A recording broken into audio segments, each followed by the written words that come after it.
Sergio Studios. Extra. Hey everybody, how's it going? This is Sergio Dominguez, and what we're going to do right now is hopefully a beginning of series of videos in which I show you some of the original animation files to certain episodes of The Sergio Show, starting with the very first episode. Now, I do want to start off with, it says right here, I saved it as Sergio Show 39. It's not the 39th episode, it's just when I made the first episode of the show, when I would, during production of the first episode of the show, I would save it and I would give it a number saying how many, it's more of a take. Like how many, I've done about 39 takes. Whenever I've finished a scene or a shot, I would save as completely as its own animation video file. So it would give it its own name and it would give it its own number. So I try to dig deep to find the exact original version of the first episode of the show, but unfortunately, this is the best one I can find. The original one had all 10 shots, which would include the intro and ending credits. But unfortunately, this is the best I can find. This incomplete version that doesn't have the intro or credits. But it still has a lot of the things that I've done with the episode. We might say some mistakes along the way. Well, this is the first episode of a show that is nothing but mistakes. But, you know, as you make an animated show, especially at a young age, but young and eager to do this, you will make mistakes, but over the years you will improve on them. So obviously this very first episode has changed since many episodes later. Take your pick. So mistakes were made and lessons were learned. So let's go through this.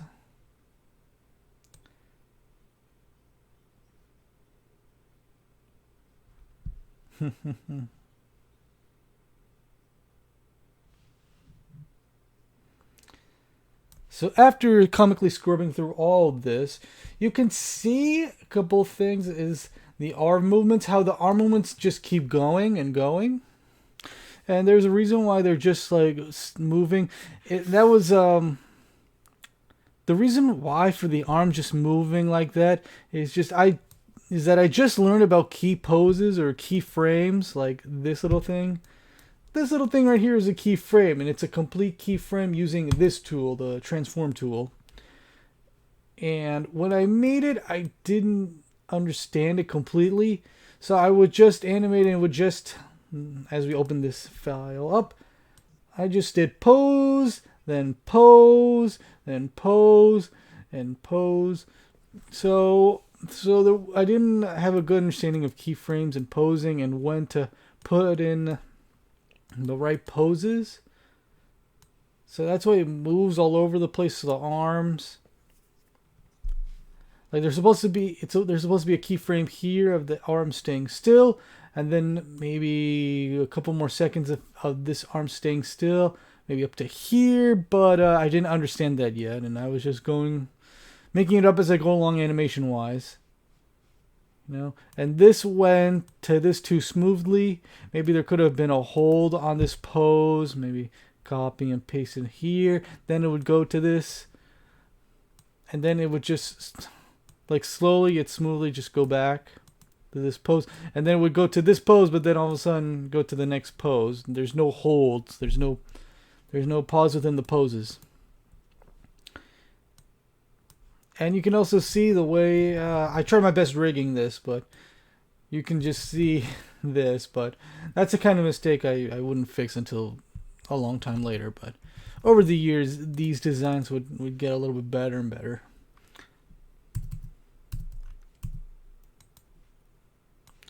So let's see, what else? There was another one that I've noticed.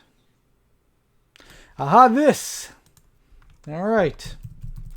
Yeah, I wanted to show eyelids, obviously, to show more expression of the character. But, you see, it's behind the pupils. It's not over the pupils. That's just not right. And that's because of this. You see this? The eyelids are behind the pupils.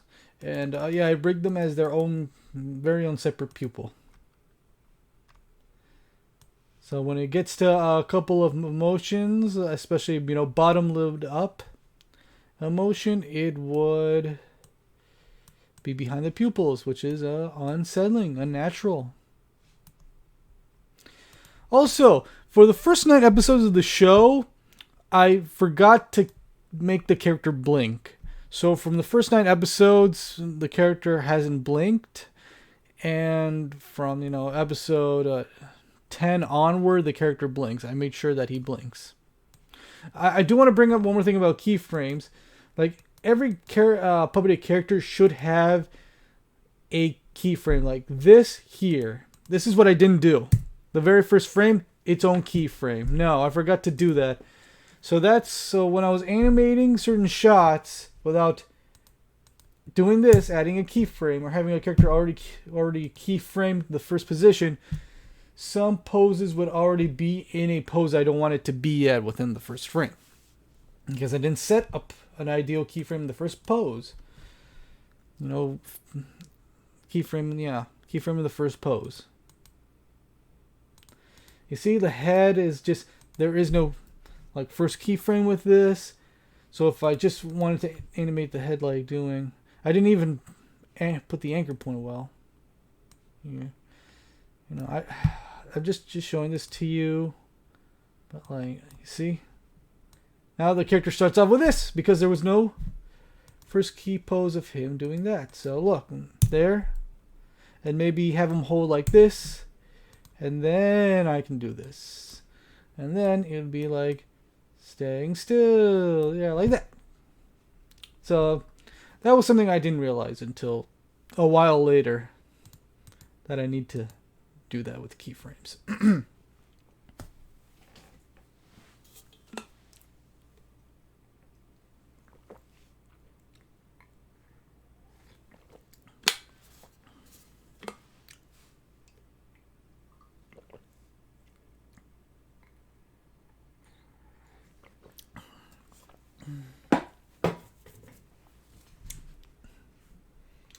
So another thing I also want to point out, I'm going to do a nice close-up of this.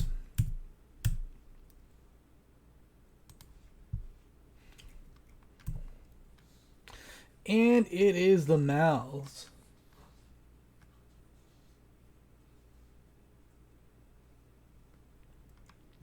And it is the mouths. Let me just do a nice scrub by here.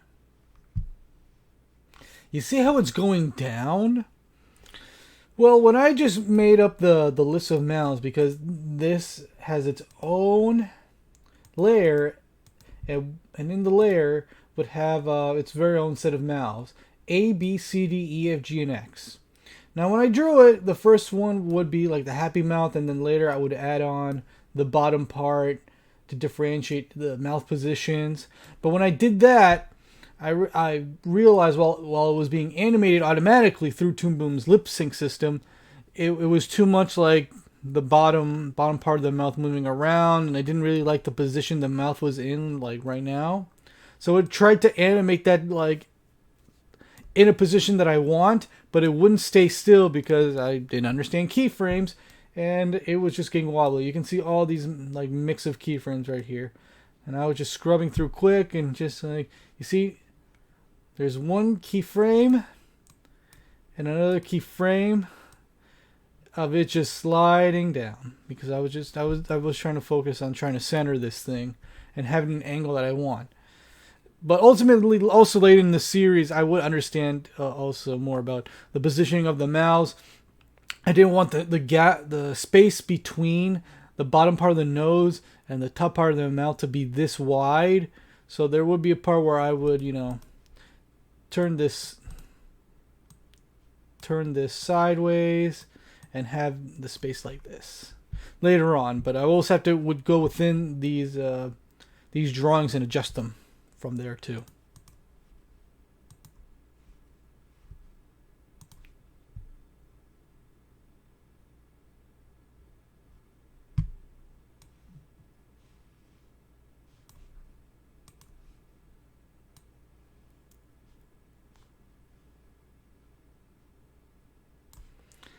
Now let's see.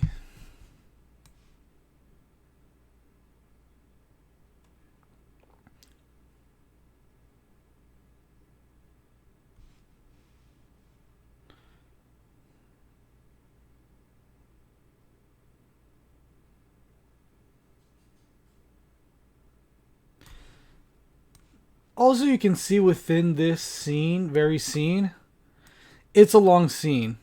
Needlessly long.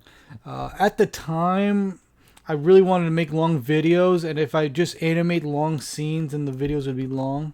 But look at this. This is 12 frames per second, and with 942 frames, and it's only one scene. So this is like over a minute or so of animation. At the time, I didn't have any editing software.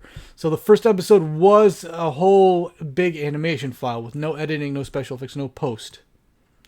All of it done within Toon Boom with no editing. So that was a tough thing at the time because I didn't have any good editing software at the time.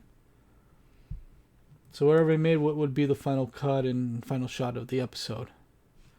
You can see arm is very disjointed. I remember when it would animate to a pose, I was like, I didn't like it. Let me just move it here. But then, not knowing again keyframes, the previous pose would be off. So that was the scene. Now a scene like this would be in chunks and in their own segments, like the "How dare you question me." But if you want a good example of that, watch episode 141. It's pretty much, yeah, it's a remake of the first episode, like a special edition. But the first episode kind of exists in its own form, edited but left uncut. But I made a remake of it, a nice like 10th anniversary master of it, just to show you guys. This little scene. This little big scene. Oh my gosh. Oh, this is also a big one. Now this was an interesting mess. A beautiful, interesting mess. Alright. This is also the first scene where I animate two characters in one scene. But it was tough at the time. Technically tough because I didn't have an advanced computer at the time. I had an old HP computer from 2000. So trying to animate this was a technical hassle. Took 6 weeks to do the whole episode. A little over 6 weeks. Yeah, the pacing of this was a mess. There's barely any movement, and I knew at the time because I didn't really know what to do with the characters talking at the time, and this was a technically difficult scene, and my computer wasn't handling it. And I didn't have the experience, so I was like, all right, I'm out. All right, I just want this scene to be these two characters with their mouths flapping all the time. You know, there's no room. He's in a blank. My friend Juan is in a blank void. Also, let's see. Another thing to point out that I've also realized was a mistake, that the skin color of Juan in the first couple episodes of the show is the same skin tone as mine. They had the same skin tone for the first couple episodes. So there was a point where I did have to just take that color, make its own file, its own little like color square, and give it a name and be like, okay, that's Juan's official skin tone. A little darker. So this scene, yeah, they were talking on the phone, me and Juan, and this whole scene was improvised. I mean, a lot of the episodes are improvised, but this one's especially improvised because my friend Juan never improvised before, and I told him on the spot, actually over the phone, to improvise this scene. And he was somewhere over the phone, and I took my phone, set to speaker, put it over a recording device, and we just had it. We just talked.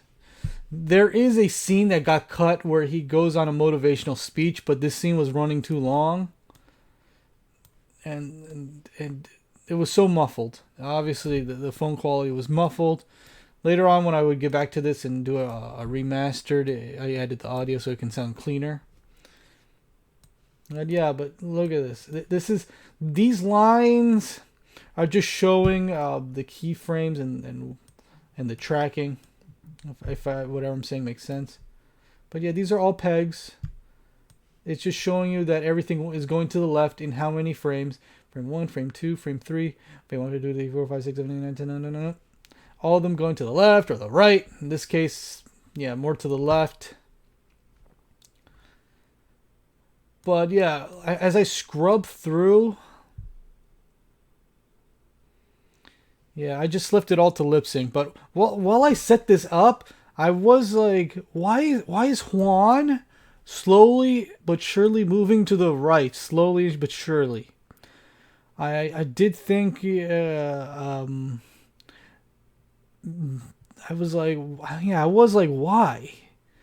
And throughout looking over this and seeing him go to the right, like right here, I was like, hey, get back here. So because there are moments where everything just sliding to the right, even though everything went to the left, everything slowly sliding to the right.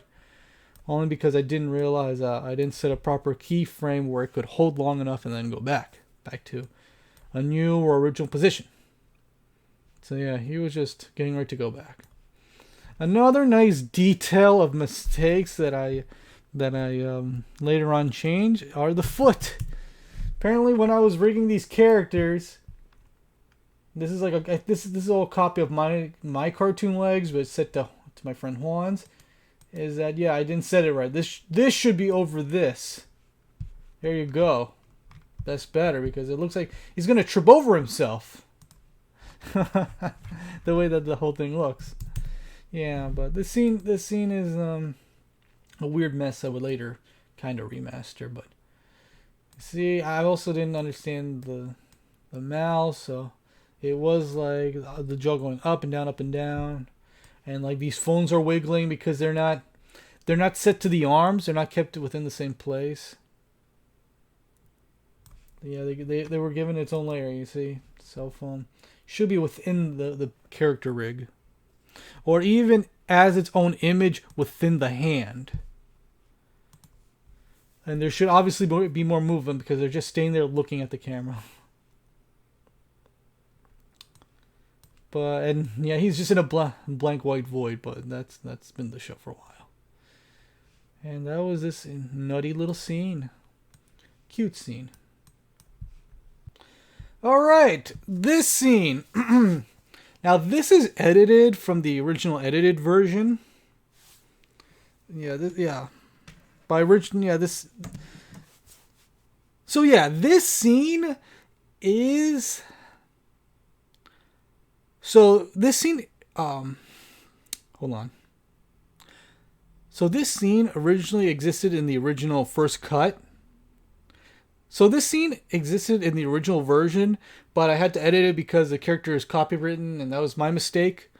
So in this scene, I'm not going to say who it is, and I'm not going to show you the whole scene, but I am going to show you a little bit, because right now it's just like a couple of shapes. But this scene, I like to call biting off more than I can chew, because I was so excited to make this show, yet I didn't have that much experience with animation or this software, that I just wanted to challenge myself and make myself animate something that I never did before, and see how that works out, me figuring it out. In this case, I'm trying to draw a cartoon drawing, like in real time, and how the outline would come out. So I took a drawing of a cartoon character, put it into the software, put it in its own layer, then another layer would be this white outline covering it. And as I am drawing the character, some of the outline would disappear. But it would just be in one frame, like you can see. Like the circle already exists. Like it should be blank. It should be a blank white canvas. Obviously the cartoon arm coming in, still a white canvas. And once he draws a circle in those frames, the white should disappear, or the black outline should appear along with the pencil, and then have it appear. Not just already here, and then when I get to the next part, boom, it appears in a frame. And then like that. And that's just like the parts of the character, you know? I know that looks weird and inappropriate, but it was a copywritten cartoon that I was drawing. But I did like animating this hand, because it was just a simple, solid hand. But yeah, it came out really weird. But I was like, but at the time I was so excited that I was doing this. I was like, yay! I'm making cartoon! This looks so weird, but I'll learn, and it looks so cute. I can't wait to impress everybody in high school. But yeah, that was a weird scene. Now I kind of understand how to animate a character drawing and having the outline appear in every frame, kind of. But anyone in the comments down below how to animate a character drawing and having this already drawn thing but appear as a character being drawn, and let me know in the comments down below. I know there's a special effect for that. Maybe there's some techniques, but that was like my early weird figuring out of this technique, all within the first episode. And that's this nutty scene. Another thing I want to bring up that I also figured out is that when this is the last frame of this certain scene, and then it would cut to pretty much this pose, how everything is differently aligned, and this is supposed to be like the second after that. So when this scene is done and you see this frame, the next scene would start off with this frame, you know? And this is supposed to be like, the episode's supposed to be one whole take of me going through segments. That's how I wanted to start the show off, where you just understand the character, what he likes, what he wants to do, maybe some of the characters that might be in the show throughout the years, or have a couple appearances and leave.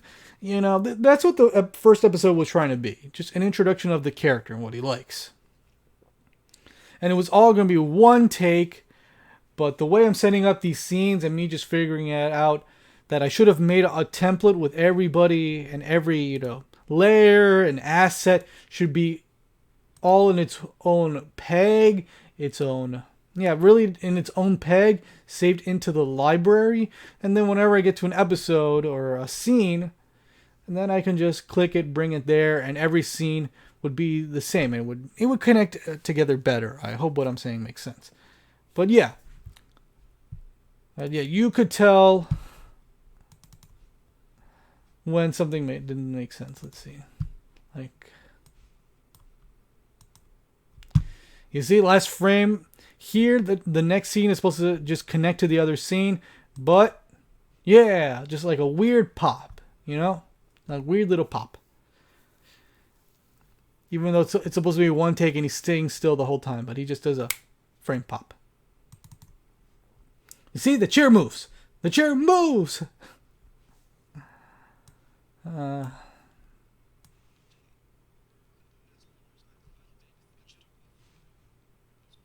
And even then, you can see things are slowly moving because they're getting ready to be animated.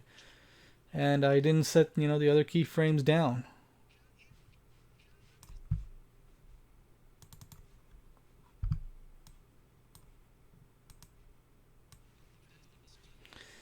And one more example of the mouth not staying still. Like, you see it wiggles because it's just, yeah. Like, there's a part where it's just, now it's close to here and it's far away from here. Yeah, and the cheek is too high up here. Yeah, but it's moving frantically, so let's take a look at the keyframes to this. Yep. It's like, not staying still. And you can even see little tiny, like, vector graphic details. So I would change by just adjusting. Also, another thing I want to point out, even in this moment too, was hands. The character only has like 1 or 2 hand positions within this episode. Later on, when it comes to hands, obviously I would add more. Like I'm left-handed. The character's left-handed, of course. So I would try to add more hand positions over the years, especially when I need to, when the character wants to point or make a hopefully appropriate hand gesture and show it to the audience. It would be nice, and it would be ready on the speed dial, or be ready to show, or it would be ready to be shown. So it could be ready to be shown. Oh, another thing I want to point out right here is this is the right arm, the arm that you're seeing, and behind it is the left arm. I made this weird trick of, as you can see, the left arm, the dominant arm, is all the way in the back. It's behind the legs. It's behind the legs. Leg, arm. Later on, it's only because obviously I need to put the left arm behind the torso. So when I would put it behind this right arm, it would still show up because of the torso. So instead of putting it behind the torso, I put it behind the legs too, because when it would stand up, you would see a piece of the arm coming out of the torso and legs, and it wouldn't look right. So I did have to put the left armhole in the back, and I also position it, right behind this. It should be more right here, because this should be more like right here, and then do this. But no, as you can see through the animation look through, that it's all the way in the back, and when it tries to lift up the arm, you don't see the piece of the shirt sleeve coming out of the torso. So yeah, this episode had a lot of specific mistakes that I wouldn't realize until working on the show years later and figuring out the software and learning. So. But overall, I love the first episode for what it is. It's not perfect, but it would lead to a series of episodes that I would learn and enjoy making and grow up and just understand what it would be like to make an animated internet show by yourself and find a way to express creativity with the limitations that I have, but overall have fun with it. So that's it for the look through of the very first episode of the Sergio Show.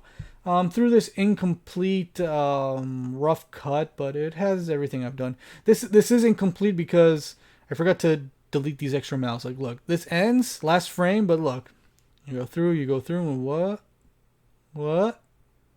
Yeah. Look at that. Mouths that I don't know where those mouths came from, but they were appearing later on within the timeline. So later on, I would delete the mouse. But ultimately, thank you very much for watching and looking through the specific animation files, keyframes, and overall mistakes of the very first episode of The Sergio Show. So if you have any questions, comments down below. Maybe I might do more of these with later episodes. I've tried looking through the first 100 episodes. So the next one could be from episode 110, 111 onward, but we'll see. If you have any comments down below, don't forget to like and subscribe. And again, thank you very much for watching. I am Sergio Dominguez saying, have an animated day.